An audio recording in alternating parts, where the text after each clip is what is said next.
So let's talk about this study number 18 from Fernando Sor's Op.60. If you have this piece in another book, just follow the lesson for free. But if you're interested, I do have an edition of all 25 etudes in Op.60, which range from early intermediate to late intermediate, even one or two at the more advanced level. So number 18 is one of his more like pedagogically minded etudes where there's really just like a mono texture to some extent. There's kind of two different textures that occur, but for the most part, he's very focused on this particular arpeggio texture. So there's a couple of things we can talk about in terms of the left hand and just how to navigate the shapes in the piece. But there's also some things about the right hand that we'll talk about and some phrasing and relaxation topics as well. But let's actually start with the right hand because it's a kind of a smaller topic. So there's two ways you can finger this in the right hand. You can either do it what I did in the video there, which was P, M, A, M, I, and just do that the entire time, which is a really great workout for all the fingers in the right hand. However, I used to play this differently, and Fernando Sor probably played it differently too. Probably just going P, I, M, I, P. Haven't done it for a while now. That's how I used to play it, and that makes a lot of sense too, especially later on at like bar 24 when you have some real bass notes to get. And then through this section as well.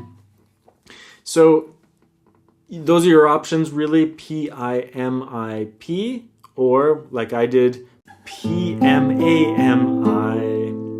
So those are your options, and I would explore both. They're both really great pedagogical things. On the one hand, this is kind of harder to control, I found, in some ways, but once you get used to it, it's a really good workout for all of the fingers, so it's very good for your technique.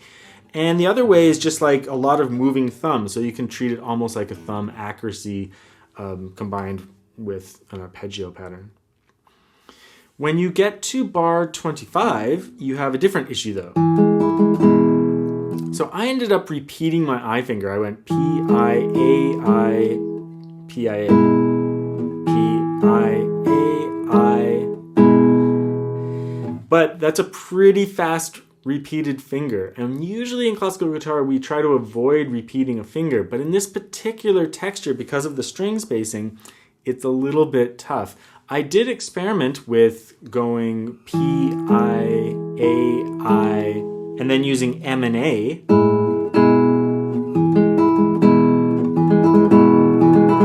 But I found it pretty awkward and I had to really micromanage it. Maybe if I practiced it for a really long time, I could get the muscle memory in there to make it work. But I ended up just repeating a finger. And in some ways, for me, it's a real relaxation exercise. Like when you repeat a finger, it's really easy to tense up when you repeat a finger. That's why we generally don't do it, because it's much more fluid to alternate fingers. So in this particular case, I have to really like maintain a relaxation so that I can repeat that finger quickly.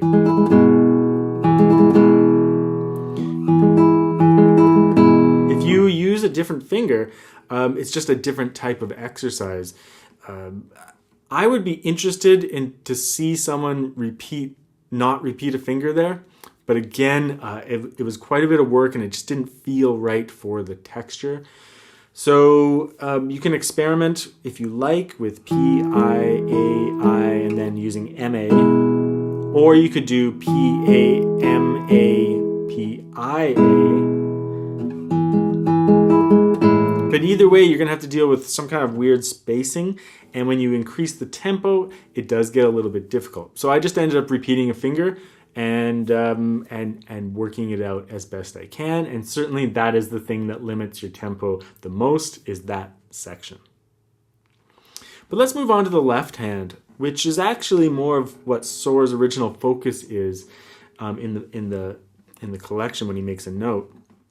Now, there's two different ways you can think about navigating this in block form.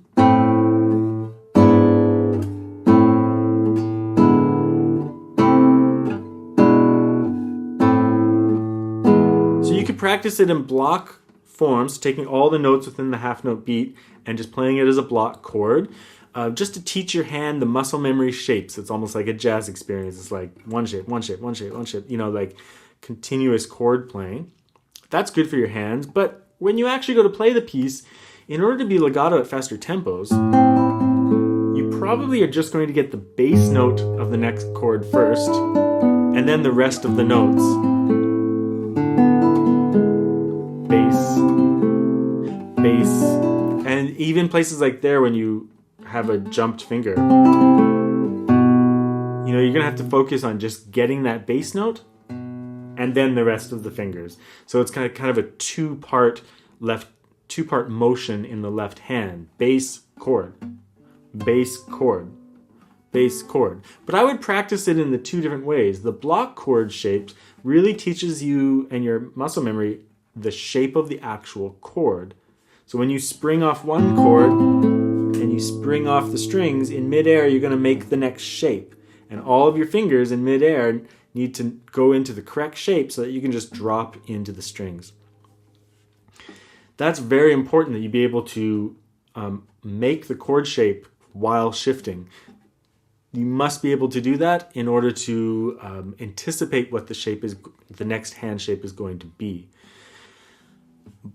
However, on a musical side, getting that bass note first is going to allow you to be much more legato and give you that split second to get the rest of the notes as you raise the tempo. So practice those two things with the left hand. And now let's talk just a little bit about this piece in terms of musicality. It's very tempting at first to just get really hopped up on the chords, and just get really focused on what's each individual chord? I'm going to really bust these out fast. But I think the thing that really ties the piece together more is the continuity horizontally from chord to chord. Particularly in the bass. At least at first, I think focusing on the bass will give you some real horizontal motion to focus on. So if we just play the bass notes.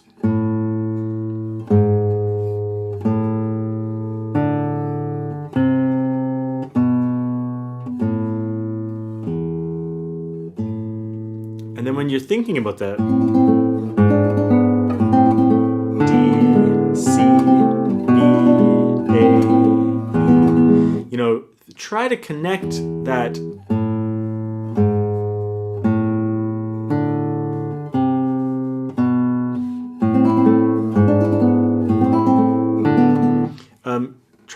that bass horizontally, so you're not just doing block chord, block chord, block chord, but you're actually creating like a continuous musical line that goes across the staff. All the notes can connect in this way, like the final notes.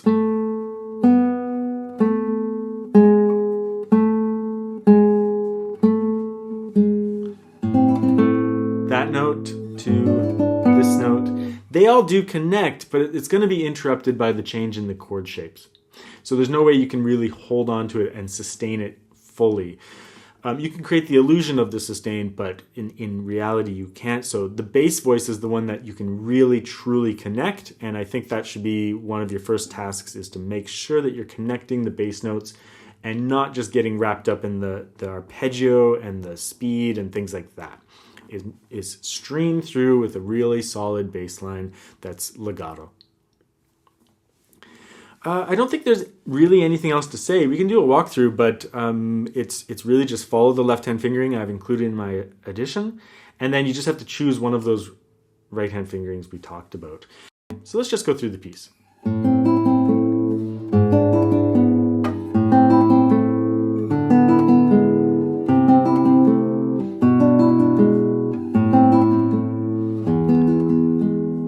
That's the end of one phrase, so you can relax both in terms of your momentum, but also your body, and then begin again.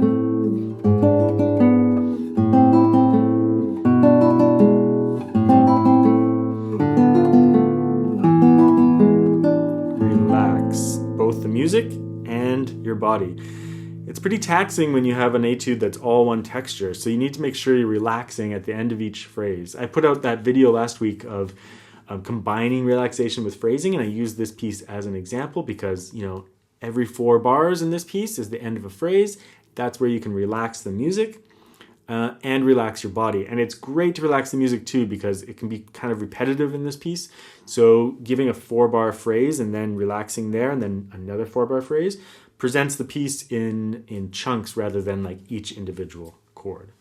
So from the second half of bar 9 there, little bar A. Not much to talk about. Relax.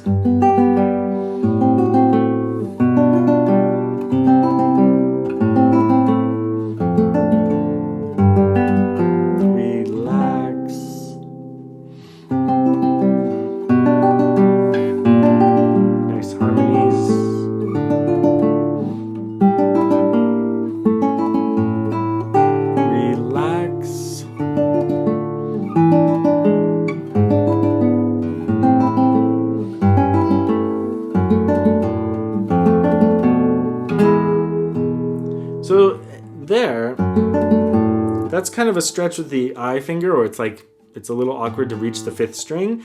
But again, if you're choosing my fingering there, just continue with the I finger on that final note.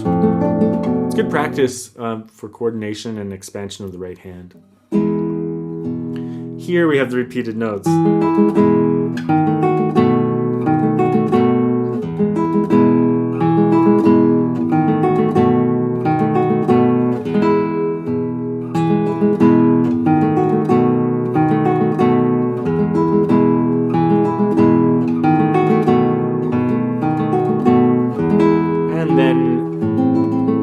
Back to the del segno there.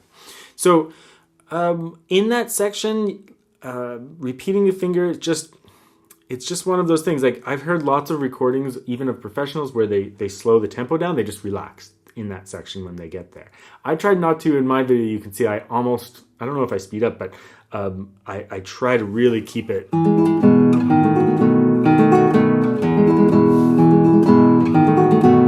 But that's kind of like, I like that musically speaking, but also it was like a technical and relaxation challenge for me as well, to see if I could go through with that repeated finger and get the tempo kind of secure and make it sound okay.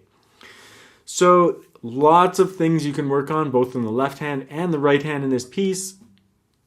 Definitely one of the more like pedagogically minded studies in Op.60, and it's a really good one to solidify a number of skills and to work on relaxation as well, and tempo and all sorts of things. I mean, we could talk about it all day, but definitely one of the very beneficial etudes.